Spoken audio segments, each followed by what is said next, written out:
Is this the best residential plan that has ever come in front of the District Commission? Absolutely, by a country mile. Look at this plan. It has, let's take some highlights. A 60,000 square foot village centre, including a community centre.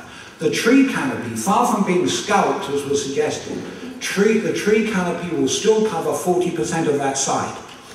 There are 150 acres of conservation areas, 50 acres of open space, over 4 miles of trails and walkways, and the housing types are varied. They are the highest quality construction plans that have ever been put in front of the District Commission, and they are the greenest and most environmentally friendly. Are they perfect? No. Are they the best we've ever seen? You bet they are. What are our options here? We could sit here and do nothing.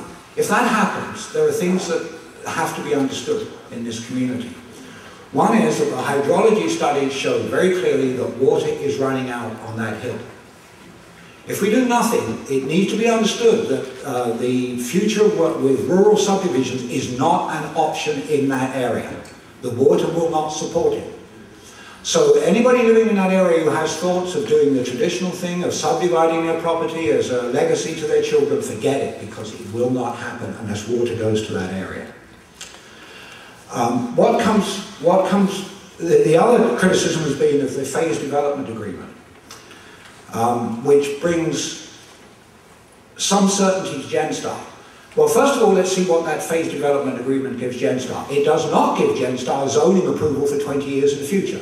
What it says is, for 20 years we will consider zoning, and we will not unreasonably withhold it, providing that every proposal in the future goes through exactly the same rigorous process that this one did. That's the first thing. That the district will negotiate yet more community amenities.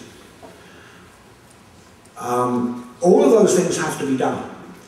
And then, and only then, can that go forward. Now that's a negotiation each time between the District Commission and Genstar. But I want you to think who has the power in those negotiations. By that time, Genstar will have spent $85 million to bring water and sewer to the first house in that area. In addition, they will have spent $35 million in community amenities that are not legally required, but which the District Commission got in the phased development agreement. Who's got the negotiating power when you move on to an extra phase? Genstar can't walk away. The district had, I was going to say exactly what the district had done, but I know better not.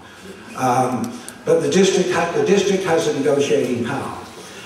What are these amenities they're bringing in? They've been mentioned quickly, but I'm going to go through a few of them very quickly. And bear in mind, these are not what a developer always has to provide. These are extra things which council, to its credit, and to my surprise, got out of Genstar in negotiations. Potable water to Silverdale Hall and Silverdale School. That may be the only way that keeps that school open in the future. You might want to think about that.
$600,000. Transit land, $48,000. Bus stops, $40,000. Public works lands, $250,000. And I'm missing some here, but fire equipment and an expansion to Silver Hill Fire Hall number 3. Best part of $500,000. Trail lands, $1.1 million. Neighborhood park improvements, $2.3 million. Community park improvements, $2 million. A community recreation building, $1,500. Additions, library facilities, $500,000. The list goes on and on and on. You can say that this is a bad plan, and I respect anybody who says that, but what you can't say is the district is getting a bad deal. Boo!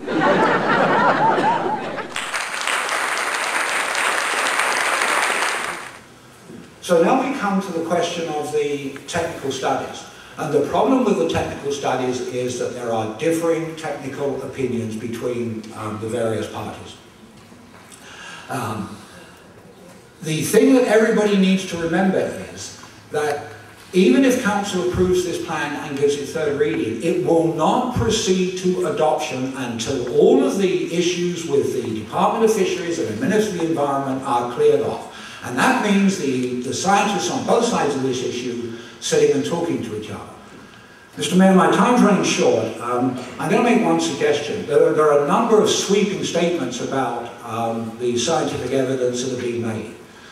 I know that we have an excellent environmental officer here in Mr. Uni, and I know that the district has some response to those letters, and I think this meeting may well be served, if you find it appropriate, at some stage, I'm not suggesting immediately, to let Mr. Uni give the take, his scientific take on those matters. I think that would help us all, on both sides, because really no matter what side of this you stand, we are all better served by having the facts objectively analysed.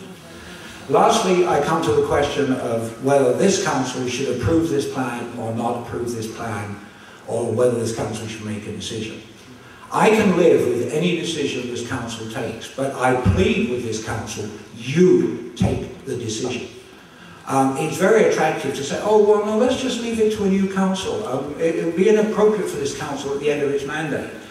There are councils up there who have spent over a decade wading through the thousands, and I mean thousands, and thousands and thousands of pages of material. You are the best equipped in terms of knowledge. Vote yes, vote no. It doesn't matter, but make a decision. This has divided the community for far too long. It needs a decision. I am on the side of saying yes, but either way, make a decision and make it soon. Mission will be best served by that decision. Thank you.